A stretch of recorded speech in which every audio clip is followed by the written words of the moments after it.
All right, and I'm back. This is going to be my late review for The Real Housewives of Miami season 6 reunions, part 1 through 3.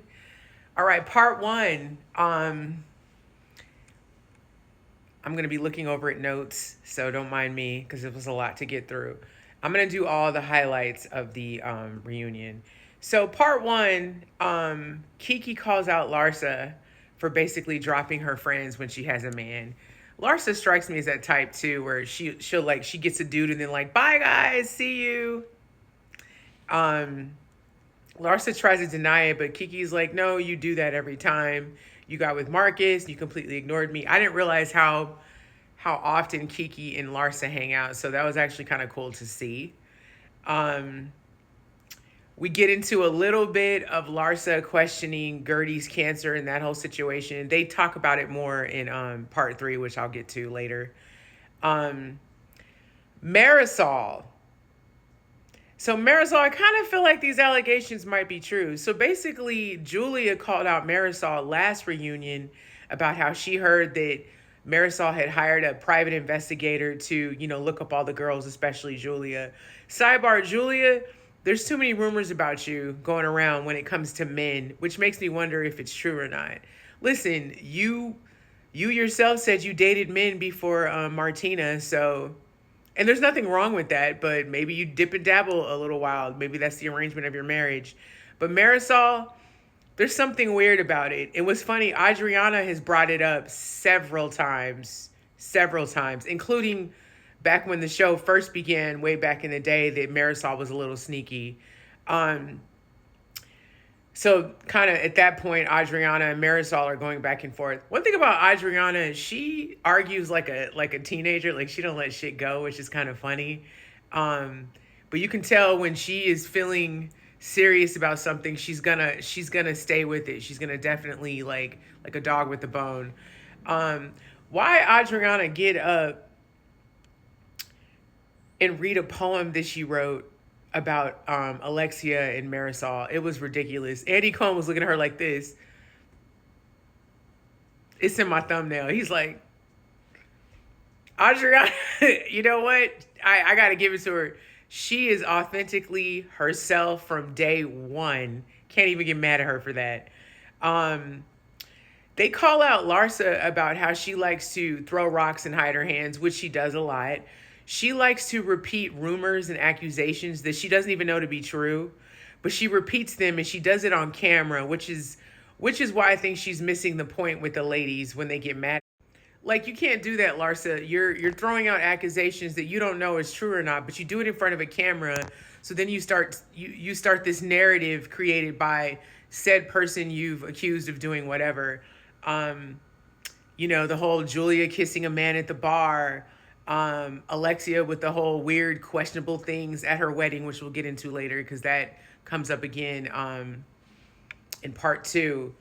Um, Actually, no, let's talk about it now because I'm done with part 1. So so part 1 ends with Alexia and Larsa going at it because Alexia is like, so you're accusing people of doing drugs at my party and other things.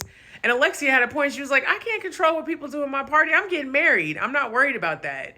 But it's the fact that Larsa throws it out there. So they clear for lunch. These ladies are still arguing in their dressing room. Andy Cohen goes live and he's like, the drama has not stopped. So they're arguing in Larsa's dressing room in front of her boyfriend, Marcus Jordan, Michael Jordan's son. Marcus Jordan get on my nerves. I'm happy that he rides for whoever he's with, but like your girlfriend doesn't take any accountability. I hope this is foreshadowing for your own relationship when y'all get into it, because y'all will. But part 2 basically opens with Alexia and Larsa still arguing. Alexia stood her ground. She was like, you do that a lot. You just say stuff that you don't fact check. You just say things and then I take the heat for it, which explains why Alexia's husband Todd didn't show up to that first party in the first episode. He didn't want to be around them. He felt like the women were hypocrites and he didn't want to be around them, especially after what Larsa said about him and what she accused him of doing at her party, which allegedly there were cocaine accusations, allegedly. And even if there were, how is that Alexia's thing? You never said she was attached to it. You just said it happened at her wedding. So after kind of yip yapping and arguing with each other, they finally squash it, and it's cool. So next segment in part two, we talk about Lisa and her divorce and her behavior in Mexico, which was appalling. Lisa is another one, and it's funny that she's friends with Larsa that doesn't take accountability at all. You were out there throwing them that chicken to them dogs on that boat, that horrible boat trip, and just the way she kind of victim plays victim when it comes to her divorce. Like, basically, her going through a divorce was an excuse for her behavior this entire season, and let her tell it. I've never been through a divorce, so I can't relate, especially to a gazillionaire. But Lisa, come on now. Come on. Come on, Lisa. Like, come on. Marisol and Adriana get into it again, this time about that Mother's Day brunch that Nicole threw. And Adriana, you knew what you were doing with Anna. Anna Quiones, however you say her last name.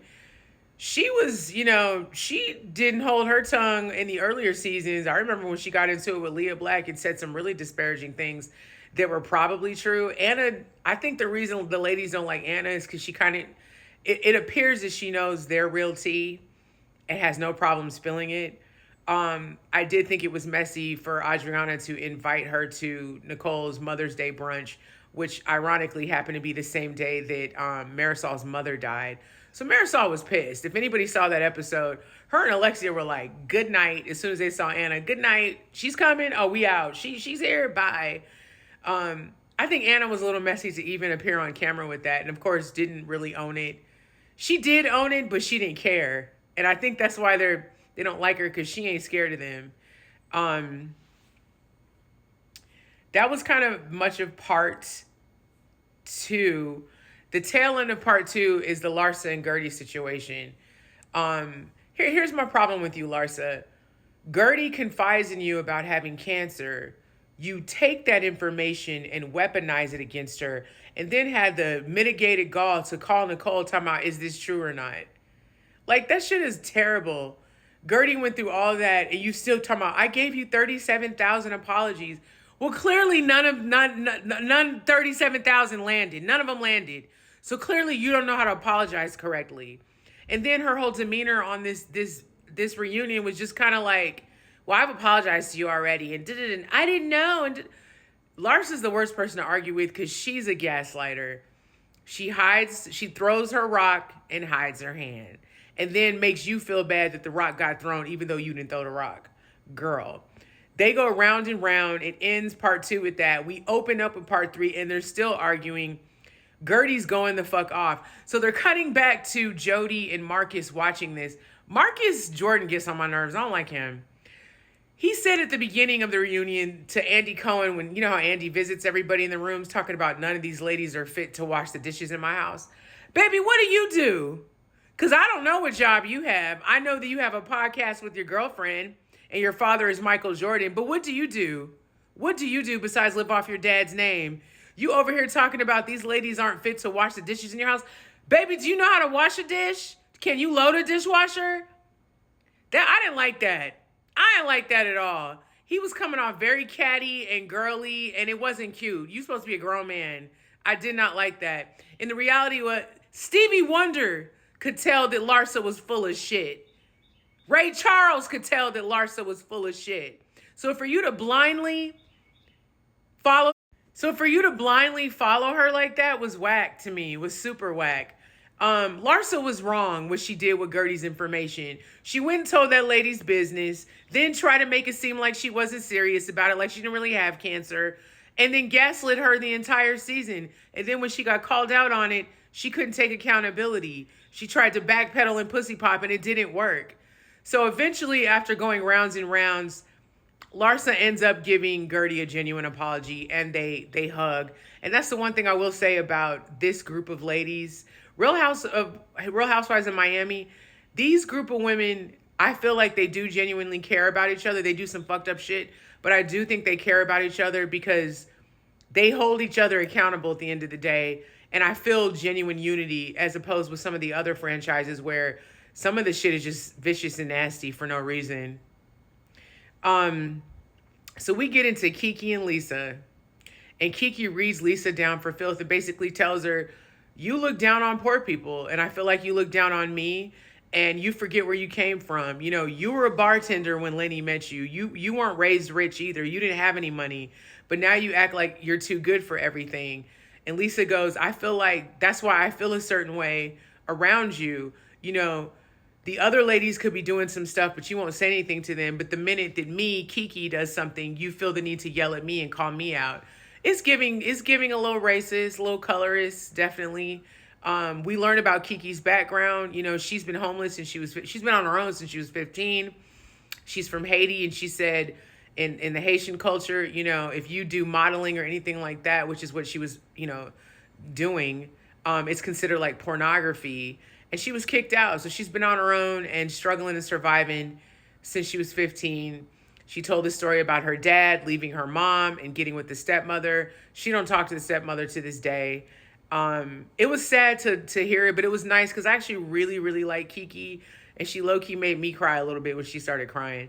I like that Lisa received what Kiki said and knows that she has to make some adjustments. I mean, you would think she would humble herself after this whole terrible divorce that you're still really not fully out of, because Lenny still got the control. Child, he building you a house, and you better hope it work out with Jody.